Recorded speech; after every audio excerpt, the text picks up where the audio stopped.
Isang living legend sa basketball ang bumisita sa ensayo ng Gilas Pilipinas kahapon. Siya ay walang iba kundi si Robert Jaworski. Ang payo ni Big J sa ating mga pambato, never say die. Narito ang report ni Renzo Ongkiko.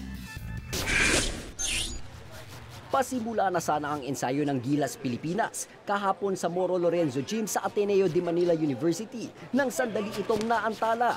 Bumisita kasi sa practice ang nag-iisang living legend ng Philippine basketball na si Robert Jaworski.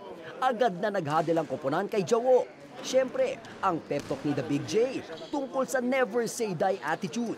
Bukod dito, susi rin daw sa tagumpay ang paglalaro bilang isang koponan kahit na puro superstar ang lineup ng Gilas.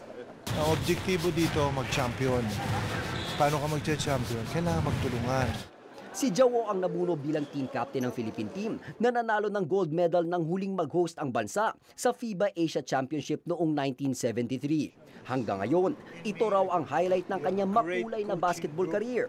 Sa huli, pinaalala ni Jawo na may malaking oportunidad ang Gilas para magbigay ng karangalan sa bansa. This is an opportunity to have good memories. So treasure it and go for it. You can do it for yourselves and most especially for our people.